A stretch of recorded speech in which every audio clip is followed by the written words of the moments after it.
কিছু আলোচনা হবে ইনশাল্লাহ, কয় না কিছু আলোচনা শুনবেন।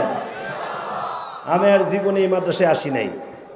হুজুরে আমি চিনি, কিন্তু হুজুরের সহবতে এইভাবে বসার সুযোগ এইভাবে আমার হয় নাই, আজকে হয়ে গেছে আলহামদুলিল্লাহ। আমরা সহবতের উদ্দেশ্যে ঘুরি, আমরা বড়দের কাছ থেকে নজর নেই, দোয়া নেই। এই দোয়াই আমাদের ফুজি। হ্যাঁ মাদ্রাসার ছাত্ররা বলো, দোয়াই কি? দোয়াই কি? ফুজি। এটাই আমাদের ফুজি, দোয়া, বড়দের কাছ থেকে দোয়া। লম্বা সময় দেব না, অল্প সময়। আমি যে মাহফিলে যাব, আমার ড্রাইভার বলতেছে 4 ঘন্টা লাগবে। এই জন্য হুজুরও আমার কারণে লম্বা বয়ান করতে পারে না। আমি হুজুরের কাছে মাফ চেয়ে বয়ান শুরু করি, 2-4টা কথা বলে যায়। দোয়া করেন বক্তার জন্য, আল্লাহ তার ইখলাস দান করে। আর আমি আপনাদের জন্য দোয়া করি, আল্লাহ তাআলা আপনাদেরকে আমলের নিয়তে কথাগুলা শোনার তৌফিক দান করে। বরকতের নিয়তে সূরা ফাতির থেকে 18 নং আয়াতের একটু অংশ তেলাওয়াত করেছি। আমার নবী, আপনার নবী, প্রিয় নবী হযরত মুহাম্মাদুর রাসূলুল্লাহ, যারা সাল্লাল্লাহু আলাইহি ওয়াসাল্লাম বলেছেন অটোমেটিক আপনার 10টা গুনাহ মাফ হয়ে গেছে। আমাদের মজলিসে আইসেন না, যান এরার মজলিসে। 2 ঘন্টার মধ্যে একবার সুবহানাল্লাহ নাই, কথা কয় না কিছু। 5 ঘন্টা বসে থাকলে একবার দুরূদ শরীফ নাই।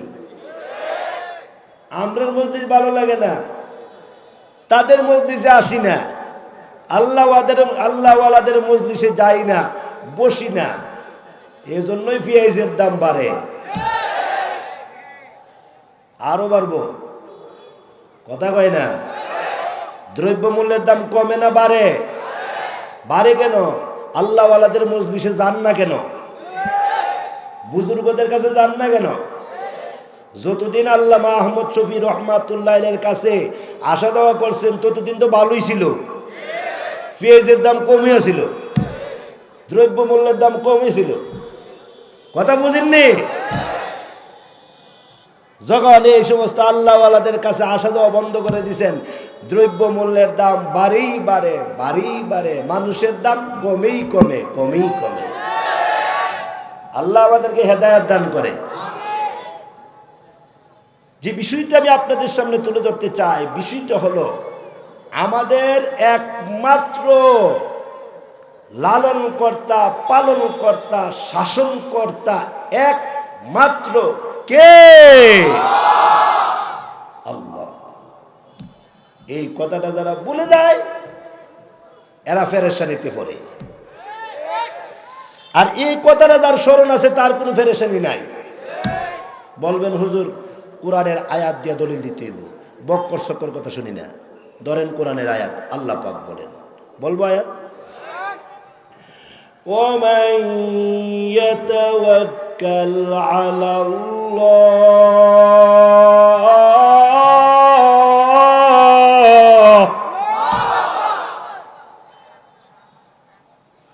ফাহুয়া হাসবুহ।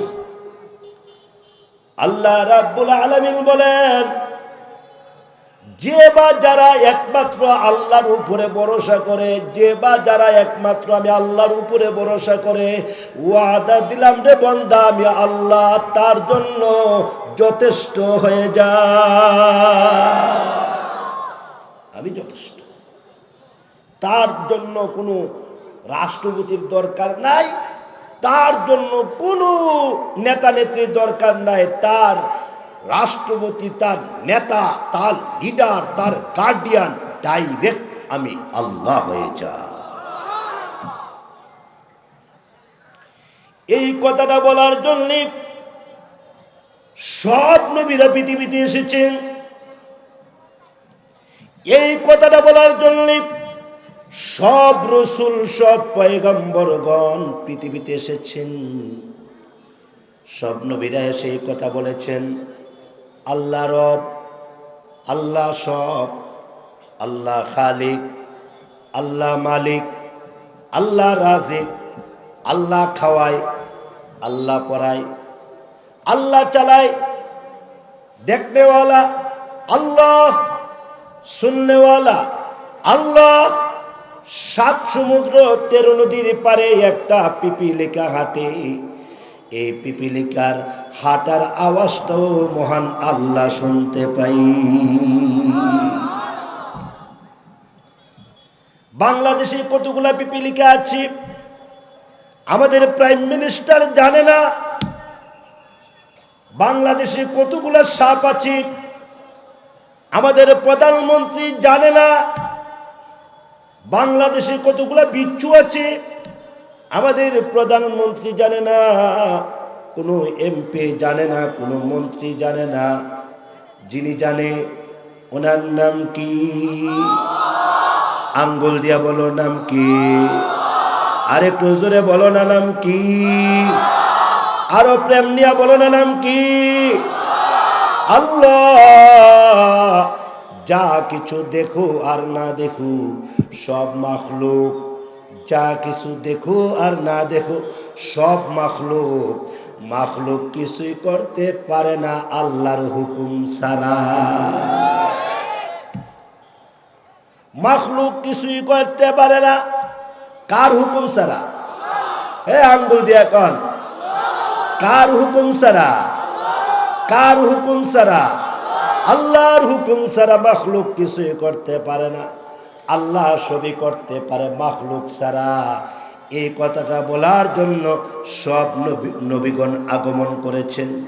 এই কথাটা বলার জন্য সব রাসূলগণ আগমন করেছেন।